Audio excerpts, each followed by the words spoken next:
Vous voyez au-dessus de moi cette magnifique verrière du Grand Palais qui s'est teintée d'un très beau bleu-vert pour parler de l'environnement ici à ChangeNow, rassemblement universel des solutions pour la planète. On a ici 1000 solutions exposées avec des gens qui viennent d'une centaine de pays et nous allons ici sur le plateau de France Info vous faire découvrir quelques-unes de ces solutions innovantes pour la planète d'aujourd'hui et de demain.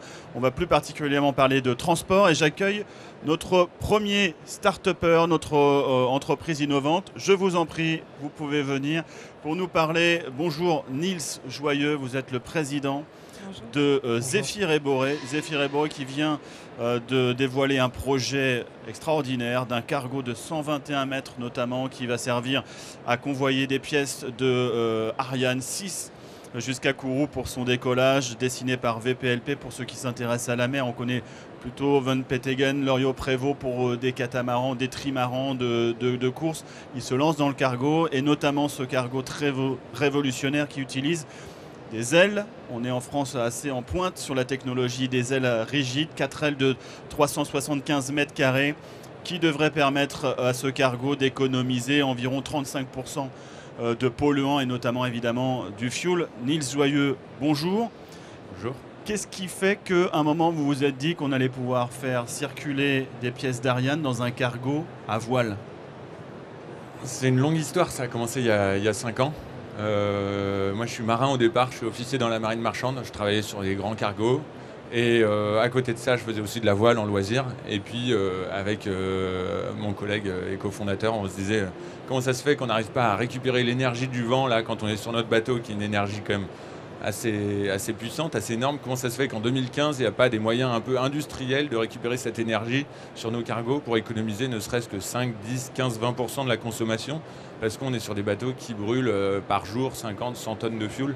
Donc voilà, l'idée était là. Après, on a travaillé pendant 5 ans, on a développé différents projets, on s'est attaqué à différentes idées de bateaux. Et puis finalement, il se trouve que c'est avec Ariane Group que le premier bateau a été signé. Et donc, un projet qu'on fait avec GIFMAR Offshore Service. On est deux compagnies maritimes sur ce projet.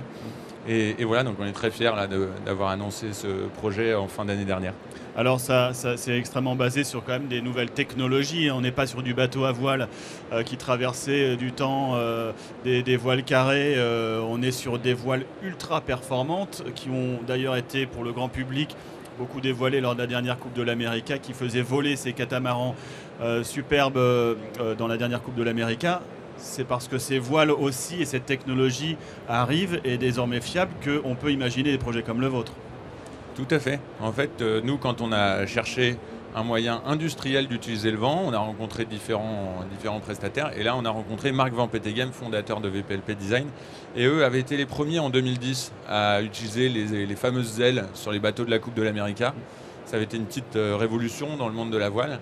Et donc, quand on s'est rencontrés en 2015, eux, chez VPLP, étaient en train de travailler à la faisabilité d'adapter cette technologie au monde du shipping. Et donc, même si ça vient d'un milieu... vous parliez de haute technologie, c'est des voiles qui sont très pointues. Là, tout le challenge pour que nous, on puisse les utiliser sur un bateau, c'était de rendre le truc très robuste, très fiable, le simplifier au maximum, le rendre automatisé pour pas qu'on soit obligé d'être sportif de haut niveau pour faire du cargo à voile. Et donc, que ce soit juste on-off. Marc Van Petegem parlait de moteur éolien, c'est vraiment, ça résume bien l'approche qu'il fallait avoir. Vous parlez de 2022 pour l'aboutissement de ce projet, vous êtes dans les clous ? Oui, tout à fait. Pour l'instant, l'aventure débute tout juste. On est dans l'appel d'offres en fait pour la sélection du chantier, pour la construction du bateau. Et donc d'ici 2 mois et demi, on saura avec qui on va construire le bateau. Et donc pour l'instant, on est encore dans les temps, ouais, bien sûr. Qu'est-ce que vous envisagez grâce à ces ailes en termes d'économie réelle de carburant, de gaz à effet de serre, de vitesse ?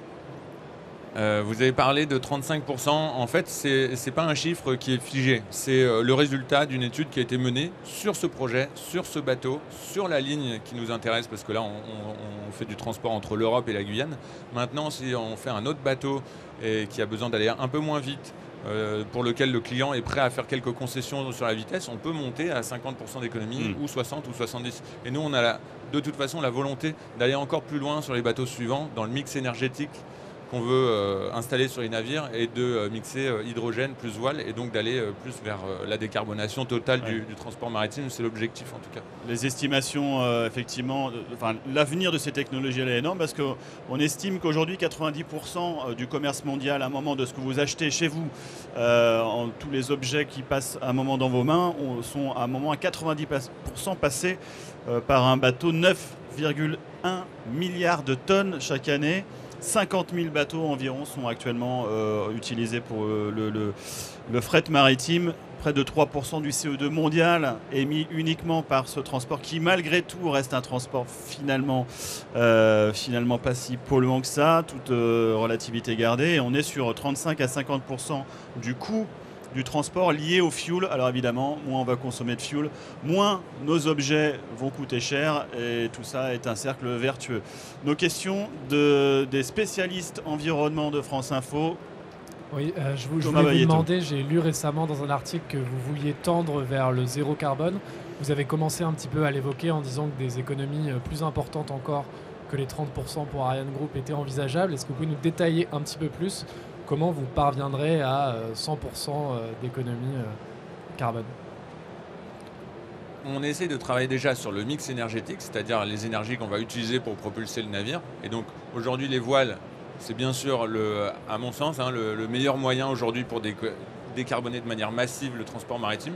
Maintenant, quand il n'y a pas de vent, il faut une alternative. Donc, pour ce bateau-là, on est sur du voile carburant fossile. Mais demain, l'idéal, ce serait de se reposer sur soit du stockage électrique en batterie, soit du stockage d'hydrogène. Donc là, c'est ça qui permettrait de progresser vers la décarbonation. Puis un autre levier, c'est de ralentir les navires aussi. Parce que dès que vous réduisez ne serait-ce que de 20% la vitesse du bateau, vous pouvez réduire de 50% son besoin d'énergie. C'est les 20% restants qui coûtent cher en énergie. Maintenant, il y a l'effet de ralentir les navires, c'est que si vous allez moins vite, vous transportez moins de marchandises à la fin de l'année. Vous allez transporter moins de marchandises et pour gagner toujours le même somme d'argent, vous êtes obligé d'augmenter le prix du transport. Donc aller moins vite, ça coûte plus cher. Donc ça veut dire qu'il faut que nos clients aient l'envie d'aller moins vite et du coup d'en assumer les conséquences. Et c'est pas gagné, je dirais que ça bouge très vite. Il y a 5 ans, on parlait à des grandes entreprises de faire du transport à la voile, on nous riait au nez. Aujourd'hui, tout le monde veut se voir proposer du transport à la voile et ils sont prêts à accepter un surcoût et une augmentation du transit time, donc du temps de transport. Ça se calcule quand même parce que augmenter le prix des matières transportées, mais également faire des économies d'énergie, ne serait-ce qu'en image de marque. Tout ça se chiffre et c'est de l'économie circulaire. À un moment, ça va probablement devenir rentable. Mathilde Gracia. Oui, alors justement, vous disiez, vous sentez qu'il y a de plus en plus de gens intéressés. Pour l'instant, vous travaillez que sur quelques bateaux. Est-ce que vous envisagez un monde, je ne sais pas, dans 10 ans, un monde où tous les bateaux qui transportent des containers pourraient être équipés de voiles? Il y a pas mal de questions dans une seule. Déjà, ça va être difficile d'adapter les voiles à tous les types de navires et notamment, vous avez parlé des porte-conteneurs, c'est typiquement le genre de bateaux qui vont être durs à adresser. Donc, par exemple, pour ce type de navire, il faudra peut-être voir pour travailler sur d'autres technologies. Ensuite, comme vous l'avez dit, aujourd'hui, il y a 50 000 cargos sur la mer. Un bateau, c'est environ 30 ans d'espérance de vie. Donc, on ne va pas pouvoir attendre que tous ces 50 000 cargos partent à la casse pour les remplacer par des bateaux plus vertueux. Donc, il va falloir faire aussi ce qu'on appelle du refit, c'est-à-dire modifier les navires existants. Et nous, c'est vraiment vers ce vers quoi on veut tendre aussi, c'est-à-dire concevoir des navires innovants qui tirent un peu la filière dans une direction en montrant ce qu'il est possible de faire. Mais il faut aussi absolument changer les navires existants déjà en flotte. Vous sentez que le secteur est réceptif? Ils ont envie de changer? Oui, parce qu'il y a différents leviers qui tendent vers ça. Il y a d'abord une attente de nous tous au quotidien dans nos achats, dans notre manière de consommer. Il y a une demande croissante pour des produits et des services plus éco-responsables. Ça, c'est un premier levier. Ensuite, il y a la réglementation qui se durcit. Là, 1er janvier 2020, il y a une réglementation très dure qui est passée, qui oblige tous les armateurs à faire évoluer leur modèle énergétique. En 2023, 2025, il y aura d'autres échéances. Donc ça, c'est un deuxième levier. Et puis ensuite, vraiment des objectifs en termes de RSE pour les grandes entreprises aujourd'hui qui sont obligées d'agir. Merci infiniment, Nils Joyeux, c'est tout ce qu'on souhaite. Il y a 300 tonnes chaque seconde de matériel qui transite par la mer. Évidemment, si on fait des efforts à ce niveau-là, j'imagine que la planète s'en trouvera mieux. Merci en tout cas des vôtres. On vous souhaite tout le bonheur possible en 2022 avec la mise à l'eau. Normalement, il a un nom déjà ce cargo? Il s'appelle Canopée.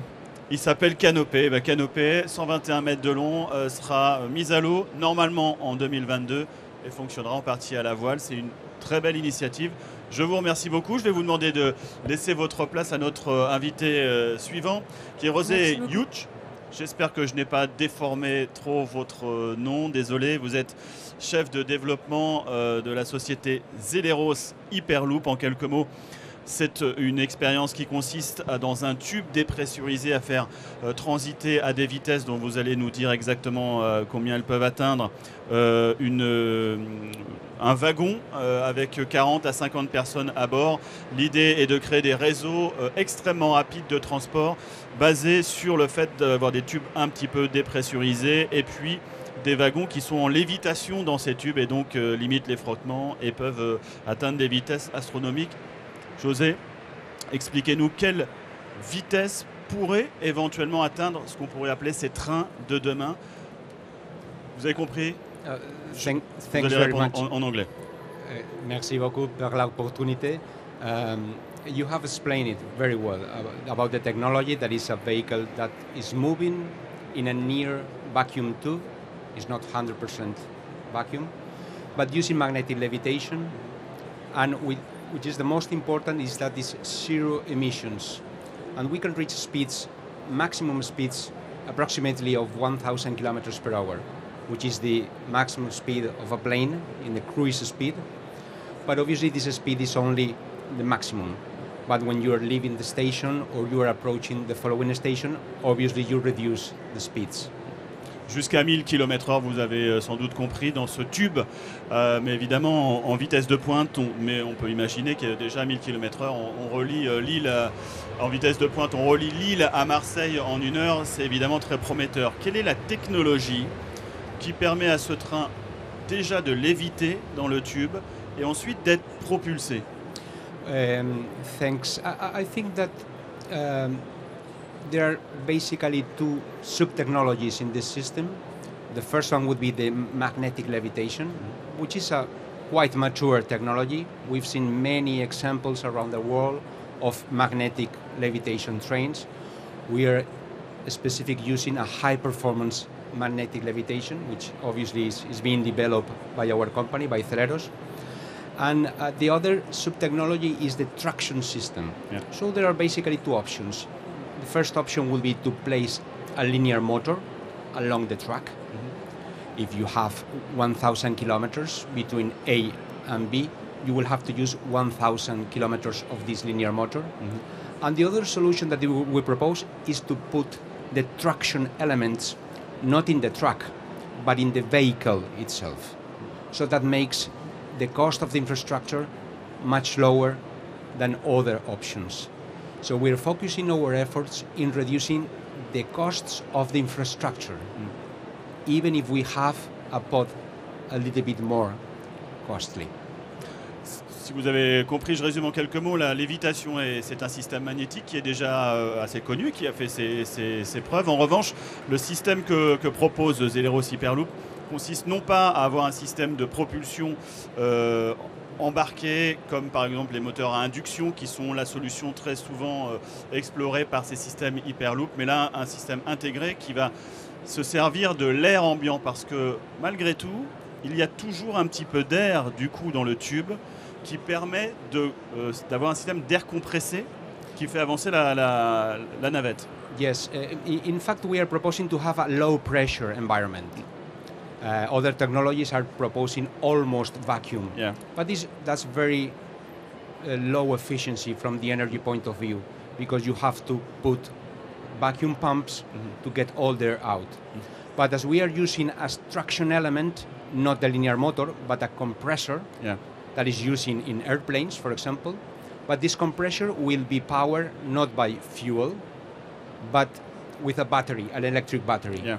And that will allow us to have, with this low pressure, to keep this compressor working and moving the vehicle at full speed. So that is our proposal is a combination of this linear motor at the beginning of the track and at the end of the track, but in the main distance, in the medium distance, we will propose to keep the speed, this compressor on the top of the vehicle. Grosso modo, vous allez naviguer bientôt dans une sorte de réacteur d'avion qui sera dans un tube et vous irez à 1000 km/h. Ce que disait tout à l'heure José qui était important, c'est que cette technologie, semble-t-il, est assez moins onéreuse en tout cas que certaines technologies qui nécessitent de l'électricité.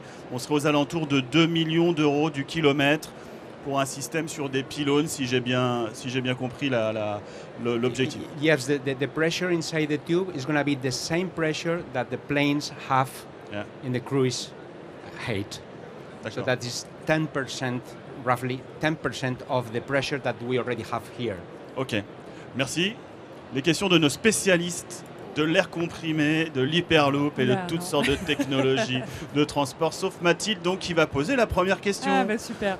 Non, moi je me demandais quels étaient les endroits que vous avez identifiés qui pouvaient être les endroits dans le monde, les pays qui pourraient être les plus adaptés en fait pour ce type de technologie. That's a good question. There are many hot areas around the world very interested in this technology. There are many regions. Europe is one of them, obviously, because we have full commitment with the Paris Agreement for the full decarbonization of the continent in the coming years. And this is going to be a solution that will help to air flight companies and many transport and logistic companies to reduce those emissions. But Australia is another country that is looking at this technology. Middle East is also. And there are other specific routes around the world, in Brazil, in South Africa, in North America, of course. But we see Europe as one of the main drivers because they want to invest in this technology. So Europe can take the lead and the initiative in this technology. And from our perspective, from Celeros, we do believe that France is going to play a key role in this industry, basically for two reasons. One is the geographical situation. You are in the core of Europe, so basically having a route of Hyperloop in France, you can extend to the north, east and south around all Europe. And the second reason is that France has a strong expertise in aeronautical industry, in railway industry, with very advanced universities, technological centers, and that's why we see France as a key player, and that's why we are here. C'est un appel. Vous faites un appel aux universités françaises, à Airbus, à tous les gens qui ont un tout petit peu d'expertise pour venir vous aider. Après tout, voilà, peut-être que si vous nous entendez, que ça vous intéresse, parce qu'il faut savoir que ce projet, à la base, sont des ingénieurs étudiants espagnols qui développent tout ça. Il y a encore de la marge de développement. Thomas. Oui, je voulais vous poser la question. On sait que le chemin de fer, le train, est un moyen de transport plutôt vertueux. Ce qui coince en revanche, c'est tout ce qui est construction de voies ferrées. Quand on construit une ligne de chemin de fer, c'est plutôt polluant. Est-ce que vous, votre nouveau type de voie ferrée, est-ce que vous avez évalué quel pourrait être son impact sur l'environnement si on devait construire de nouvelles lignes? If I understood correctly the question, we're going to be focused as a technology company in the development of the vehicle. Okay. We are not going to be involved in the development of the infrastructure, nor in the operation. So our business model will be to create the technology and put that technology to operators like SNCF or Air France to make, in the case of the railway operators, to extend distances while reducing travel times. And in the case of Air France, for the air flight companies, to remove the emissions in the short-haul flights. Because as you know, the aviation has this pollution issue. So as we're going to move with clean energy, we're giving them the opportunity to these operators to use this technology. But they will operate and they will make in the same business that they are doing, which is to move people from A to B, but using other different technology. Avec quand même une proposition que vous faites d'avoir des pylônes qui tiennent les tubes. Donc ça veut dire que c'est quand même beaucoup plus facile à mettre en place que des voies ferrées où il faut acheter du foncier, empêcher la culture en dessous sur des pylônes. Ça peut protéger les champs, les forêts. C'est plus facile à mettre en œuvre qu'une voie ferrée à terre. Yes, that's a good question and a good issue. But we want to use the same infrastructures, that is to say, railway or highways, to use the same land. So the philosophy that we will propose, that won't be our role as a technology providers, but what we'll propose is that, as you easily understand, in a highway, we can use the intermediate space to put pillars for deploying an overhead solutions. So we are not going to occupy more space that we already have, because we do believe that that's sustainable use of the land, and we are fully conscious that that can be an impact in the environmental point of view. So we will use existing infrastructures to put the proposal in the same places. Mathilde, et ce sera la dernière question. Non, mais je trouvais que c'était une très bonne idée. Ah bah ouais, c'était plutôt une appréciation alors. Plutôt une appréciation. Non, après c'est vrai qu'il faudrait voir comment vraiment, est-ce que c'est vraiment possible de combiner les deux, d'avoir un train qui est à toute vitesse comme ça entre les voies d'autoroute. C'est encore à déterminer, j'imagine. Well, I think that our technology is going to coexist with planes and trains. So again, this is not a competition for them. This is a new tool for them to be cleaner. So again, for SNCF could extend distances, reducing travel times, because this is a faster system. And for regional aviation companies to remove the short-haul emissions. France is a large country, the same size as Spain, and similar to other countries, and we have a lot of internal flights that are producing a lot of emissions. Well, this is a new technology for them. So I think that Hyperloop will coexist with train industry, with railway operators, and with the aviation. En tout cas, c'est une technologie que beaucoup explorent. C'est très concurrentiel, l'Hyperloop, Virgin, tout le monde s'y met. Très rapidement, où en êtes-vous? Est-ce que votre capsule fonctionne déjà? Well, our next step in the roadmap will be to build a 2 kilometers track in Spain. And with this track, we will validate 2 sub-technologies, which is the magnetic levitation and the traction and the propulsion.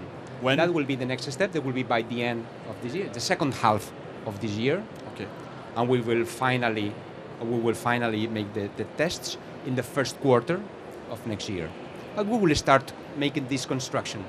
So that will allow us to validate our technology and to agree in a common standard, in a common European standards. Because without the standardization, this industry will not move forward. Merci beaucoup. C'est un beau projet également. Vous savez que c'est très concurrentiel, que beaucoup de gens réfléchissent à tout ça. On reparle de vous dès que vous avez fait vos 2 km de test.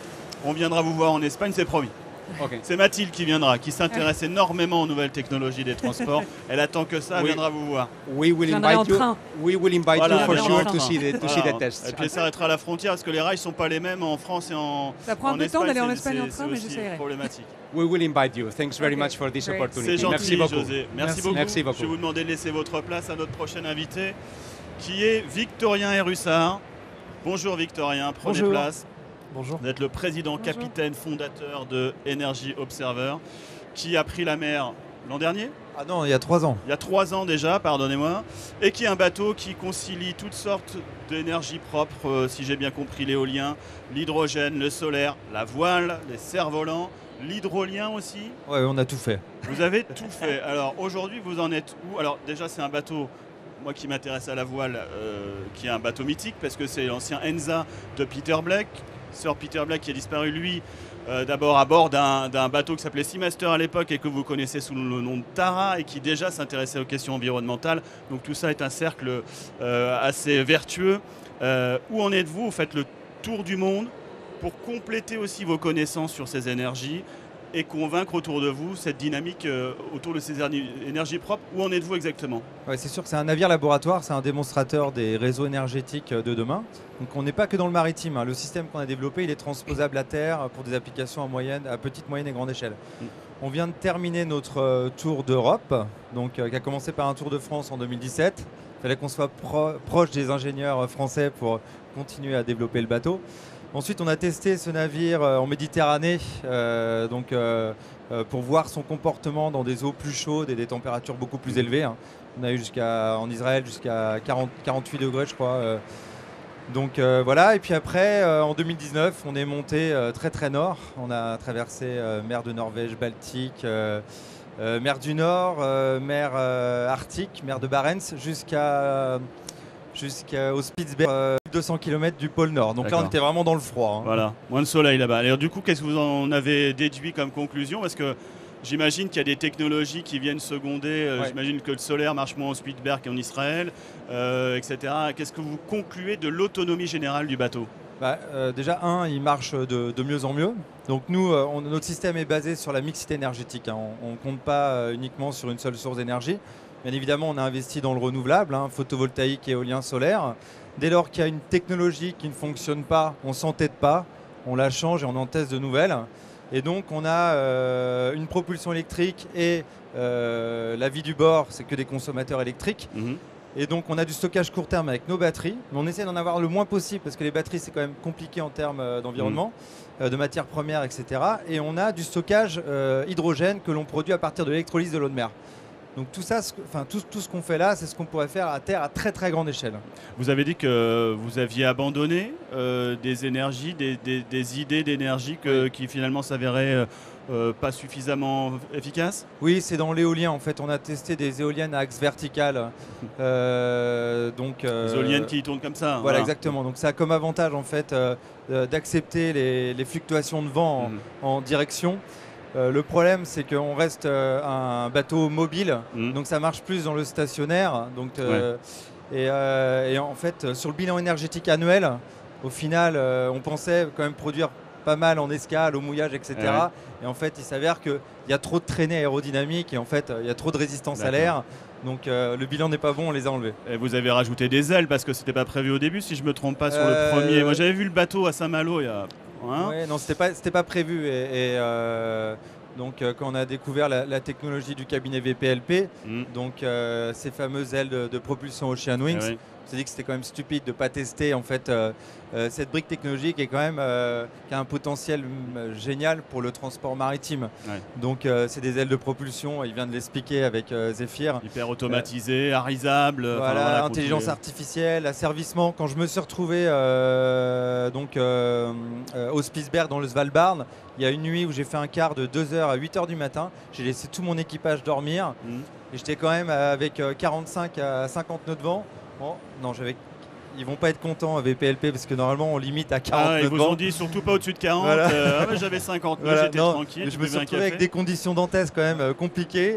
Il faisait 1 degré et j'ai fait toute la nuit tout seul en appuyant sur les boutons, en se servant de l'intelligence du système.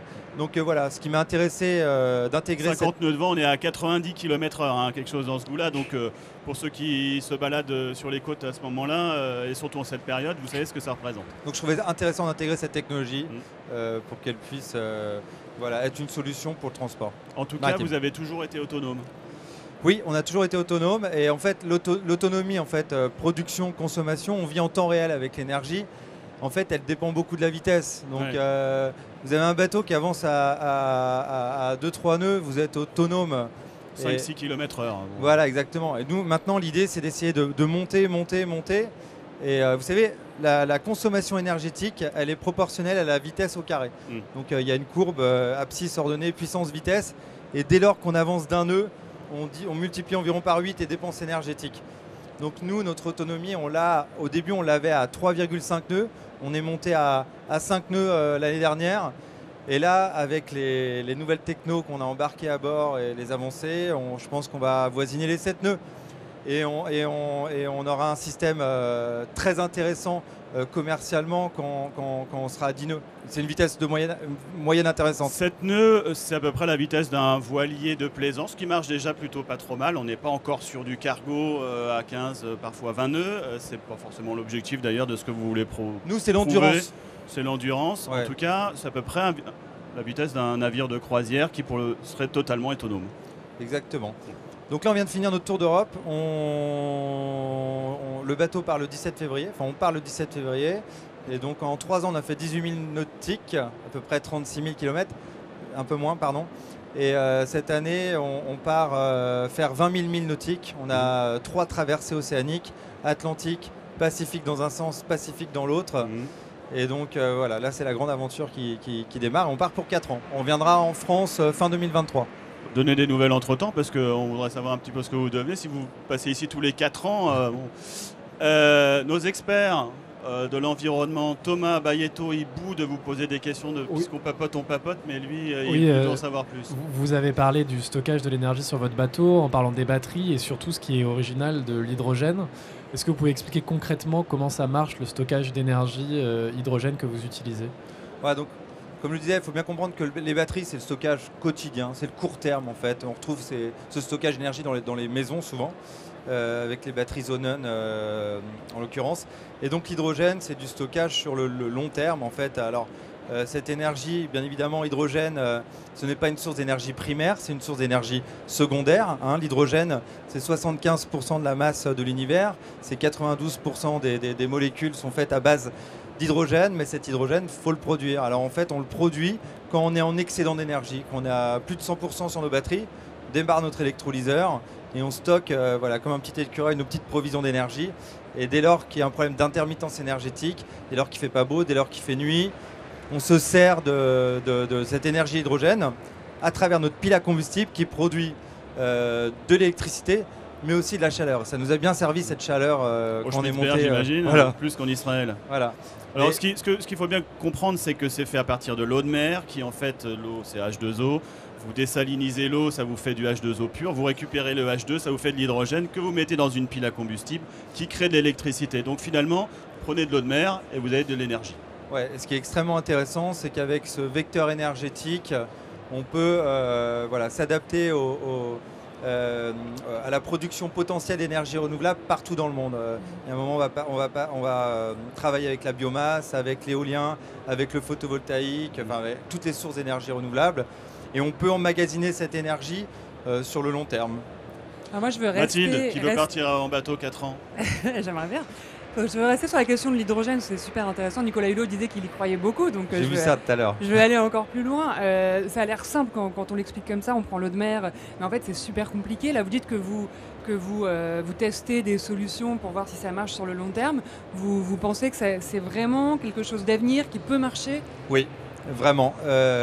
Et tout l'enjeu, en fait, c'est la compétitivité avec les énergies fossiles, le coût de production d'énergie hydrogène, mais aussi les applications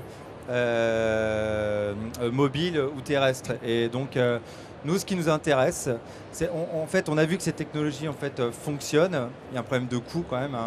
On a beaucoup investi d'argent dans la recherche et développement. Et donc, on trouve que ça avance pas assez vite. Et c'est à cause du coût, justement, là, l'électrolyse par l'eau de mer, c'est parce que c'est trop coûteux que c'est pas encore généralisé ? Oui, en fait, il y a plusieurs façons de produire cette énergie hydrogène. Donc, il y a plein de façons maintenant. Et donc, il y avait l'hydrogène gris qu'on fabrique à partir du méthane. Alors en termes d'émissions de gaz à effet de serre, c'est pas terrible. Par contre, en termes de particules fines, ça permet en fait de dépolluer les centres-villes par exemple. Après, mais ça coûte pas cher.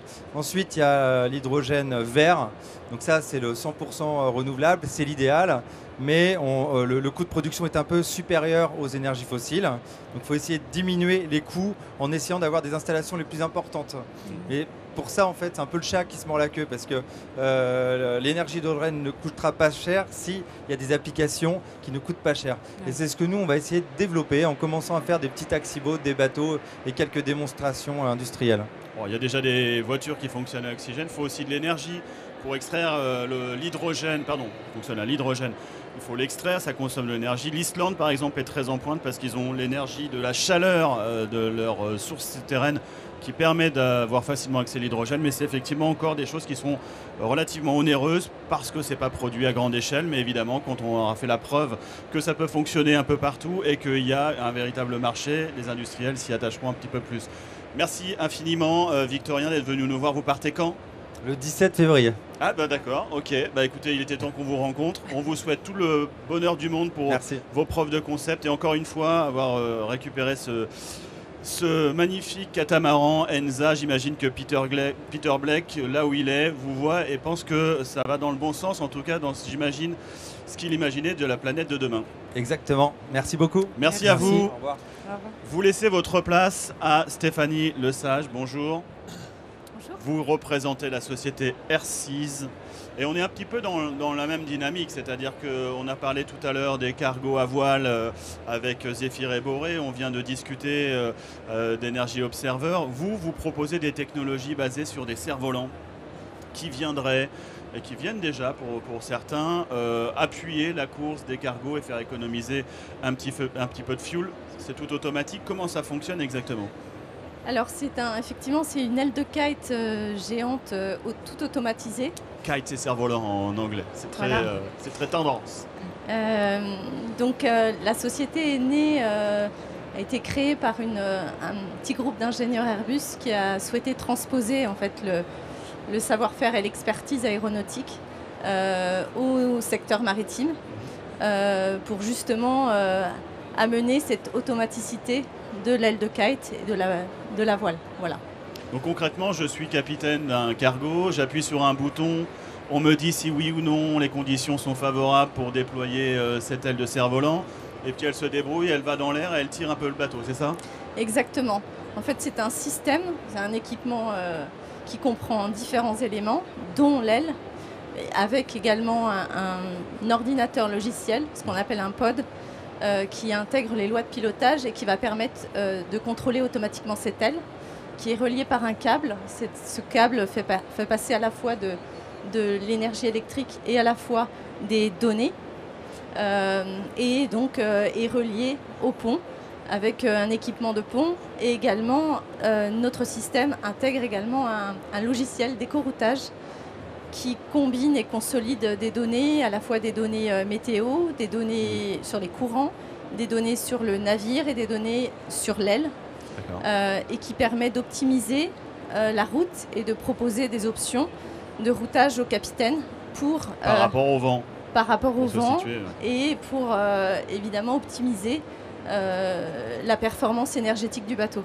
Ça fonctionne dans quelles conditions de vent justement ? Parce que plus le bateau avance, plus il faut du vent derrière pour que ça ait vraiment du sens.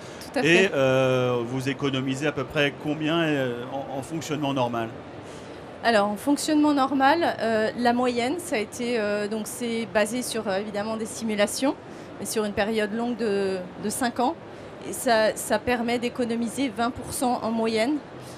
Tout dépend de la route, tout dépend également du bateau. Mais en moyenne, c'est 20% de réduction de fuel et d'émissions associées. Oui, quand on sait qu'un cargo consomme 30 à 50% du coût d'une marchandise, c'est le fuel d'un cargo. Alors, juste avant de passer la parole à nos spécialistes maintenant des voiles de cerf-volant, et ça fonctionne déjà à petite échelle. Des navigateurs s'en sont servis pour des petits bateaux. Nicole van de Kerkhove, que les navigateurs connaissent bien, a traversé l'Atlantique, je crois, et même plus avec une aile de cerf-volant. C'est pas forcément toujours simple, mais en tout cas ça fonctionne, donc pourquoi pas sur les cargos. C'est un petit peu le principe que vous développez aujourd'hui. Thomas n'a pas l'air décidé à poser une question. Alors Mathilde, qui a envie d'en c'est savoir plus. La même question que je posais tout à l'heure à Zéphyr et Boré. Est-ce que c'est un système qui peut s'adapter à tous les bateaux existants, et est-ce qu'on peut voir là dans les années à venir une généralisation de ce système pour que ça ait un impact tout de suite ? Alors justement, le gros avantage de ce système-là, c'est que ça peut être installé sur tout type de bateau. Alors effectivement, la performance énergétique et environnementale est maximale sur des gros navires. Donc on vise vraiment les gros porte-containers, les vraquiers et les tankers, sur des routes également Pacifique transatlantique, etc., où là, il y a vraiment des vents portants, etc. Mais ça peut être adapté sur tout type de bateau. Ça peut être installé sur un bateau, désinstallé. Ça ne requiert pas ce qu'on appelle de mise en cale sèche. Donc ça, c'est un gros avantage. Et effectivement, je pense sincèrement que la propulsion vélique doit devenir un bloc dans la propulsion générale de tout navire. Vu les défis environnementaux qu'a le secteur maritime, je pense que c'est juste un must. Et donc c'est pour ça qu'on promeut la propulsion vélique et je dirais tout type de propulsion vélique. Voilà. Qui sont par ailleurs complémentaires parce on parlait tout à l'heure avec Zéphyr et Boré des voiles qui ne peuvent pas s'installer évidemment sur ces ponts remplis de containers, c'est une évidence. En revanche, le cerf-volant peut venir là sur les porte-containers et sur des vraquiers, on peut combiner les voiles et le cerf-volant, tout ça fait partie de la même logique. Thomas Bayetto a une question. Oui, vous parliez tout à l'heure de 20% d'économie d'énergie en moyenne. Est-ce que c'est une limite ou est-ce qu'on peut imaginer que votre technologie permettrait à l'avenir d'en économiser encore plus? Est-ce que vous travaillez déjà pour tendre encore un peu plus vers le zéro carbone? Je pense qu'effectivement 20% c'est une moyenne. On calcule davantage sur des routes transpacifiques ou transatlantiques, on est sur plus. Donc on est sur des performances plus importantes. Mais effectivement, pour l'instant, c'est une moyenne de 20%. Oui, on peut envisager davantage, clairement. Et je pense que, voilà, vu la consommation et je dirais l'impact de la consommation de fuel et ce que ça représente pour un armateur, c'est très conséquent. Donc effectivement, je pense qu'il y a un vrai marché. Et je pense que c'est bon pour à la fois le secteur maritime mais également pour l'environnement et l'empreinte environnementale du secteur maritime de façon générale. Les armateurs, vous les sentez preneurs, ils s'intéressent, vous avez beaucoup de sollicitations? Alors, effectivement, ils sont très curieux. Je pense qu'ils ont des gros challenges. Là, ils sont dans une période où ils vont devoir investir pour répondre aux défis environnementaux de l'Organisation mondiale maritime internationale. Donc oui, effectivement, là, les gros armateurs sont en train d'évaluer, je dirais, toutes les solutions qui sont disponibles sur le marché pour répondre aux défis environnementaux. Donc oui, il y a un très clair intérêt pour les solutions innovantes. C'est simple, le fuel, c'est entre 35 et 50% du prix de 90% des marchandises qui transitent par la mer. Donc c'est évident que c'est un coût intéressant à économiser. Une dernière question.